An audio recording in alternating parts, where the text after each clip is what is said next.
In early 2024, I began a series on Old Fallen where I tried to beat it on every Insane map, and now I'm gonna try this series again. Without even considering the power-ups or the skill tree that completely break the game, Insane maps are still the easiest they've been in a long time. I'm not gonna dive too much into the concept of power creep, but just know that literally every tower in the game has gotten buffed since Fallen got reworked back in August. I mean, there's probably some that haven't, like I think Elf Camp's the same, but who the fuck cares, it's Elf Camp. Fallen also got reworked when the Hacker came out, and in my opinion, it's just easier than it was before, mainly because the Fallen Jester actually feels like a fair enemy, and so this is probably the perfect time for me to start bringing back this series and beat Fallen on every single Insane map, starting with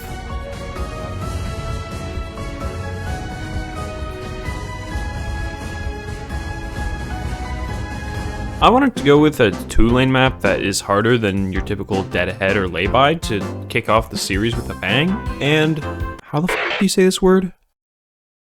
Musashi. Musashi Kingdom seemed like the perfect option. It's got 2 paths, but they both link up in one spot at the end here, and this is a good loop to put whatever towers you want.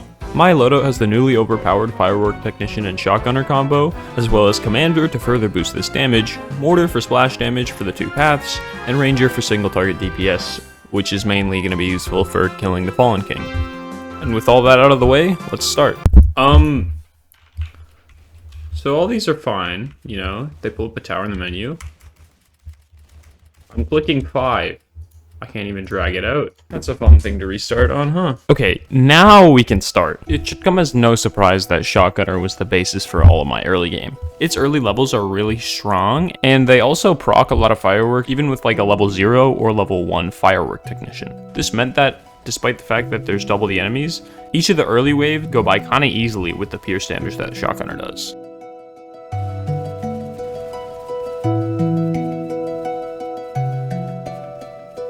Fallen's going to be a little bit scary on wave 14 because they're pretty fast and this run's going to have double of them, but it turned out that they weren't even the thing to kill me. The random breakers that are on the same wave were though.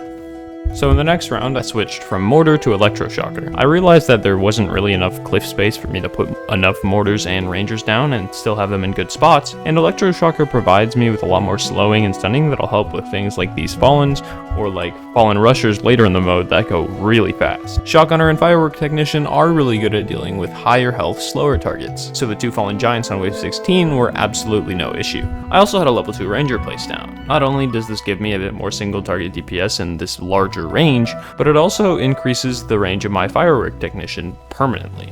Because of the way that buffs are calculated in TDS, the towers that only get the buff when the range buff is active will continue to keep that buff despite the fact that Firework Technician's range has returned to normal. This means that, effectively, my supports have bigger range than they should, which is a great thing to consider when you're using Ranger. Wave 19 is not a threat because they took Jester off of it, which means that the next several waves are pretty free. While the Fallen Necromancer does have 3,000 health and it slowly regenerates, Shotgunner bursts him down in like 2 seconds, so it doesn't even matter. And Shotgunner's single target DPS is so crazy that the 6,000 health Fallen tanks that get spawned with a Fallen Jester get absolutely melted. While wave 28 is usually pretty hard because Fallen Rushers are usually too fast for your defense to handle, with Electroshocker they're pretty much a joke. They go from Mach 10 to a full stop and the Shotgunners can just kill them. Wave 30 is a wave that can't be cheesed by Electroshocker because the Fallen Shield is no stun, but remember, Firework Technician and Shotgunner have diabolical DPS. Look at this! Wait, I placed 1 Shotgunner and they both died. Where the f did they... Huh? I get my Shotgunners, Commanders, and Electroshockers all maxed and then work on Rangers, all the while my defense tears through the various Breakers, Jesters, Fallen Tanks, etc. that the mode sends out.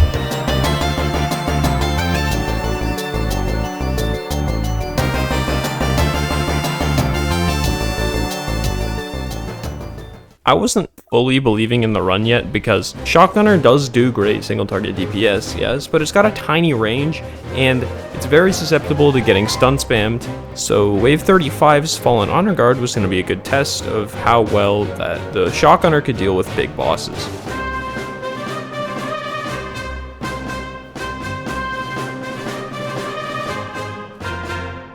I have one problem with this loadout, and it's that I'm relying very heavily on these Shotgunners, and as you can see, they get stunned, and then these ones are almost out of range.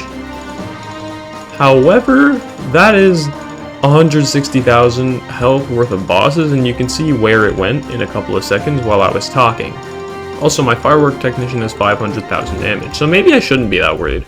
Shock Gunner ripped through the 2 Fallen Honor Guards, and now the next enemy I was curious about would be Fallen Heroes, because they got the big sword with the big stun, and they can stun spam even harder than the Fallen Honor Guard was. I was curious to see how Shock Gunner would hold up against them. Okay, let's see, what's our DPS looking like against this guy?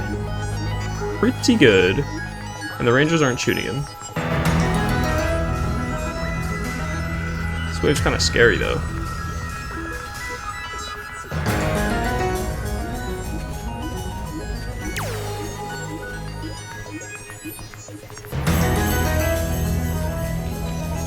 This game also doesn't do very well with all of the... Oh my...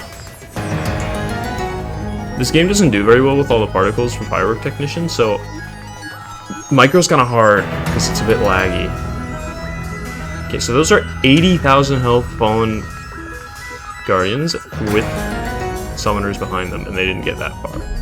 So I'm not... Wait, these guys aren't even... Far. Oh wait, no they are. Okay, here we go. Plonking!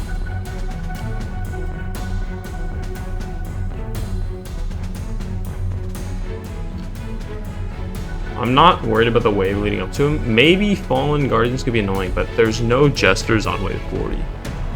Which means it should be just fine.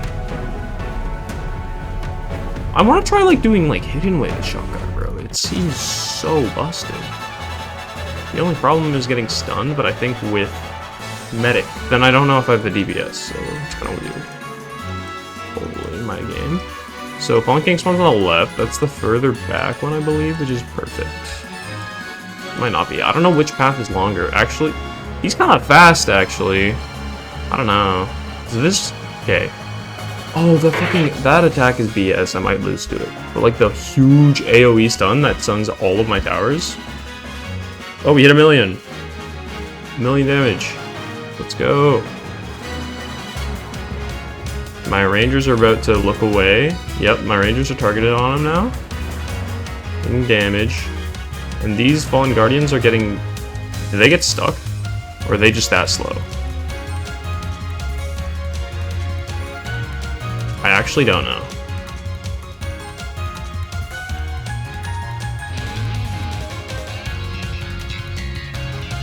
But yeah, you can see the perma-stun. Fallen Guardians definitely stun a lot more. Okay, here we go.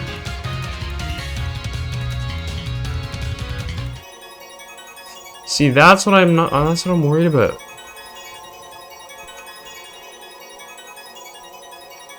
Yeah, this happening.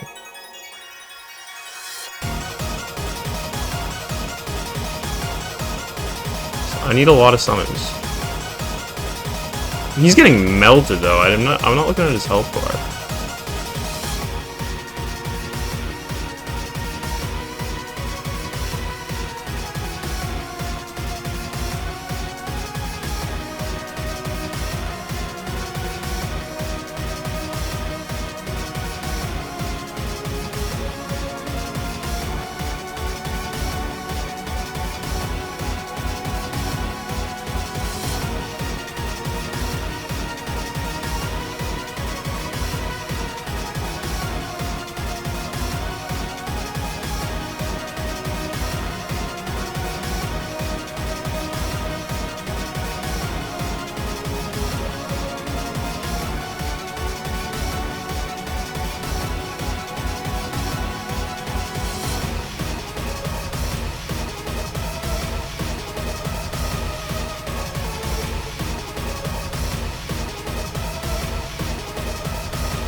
Just start building up at the back here.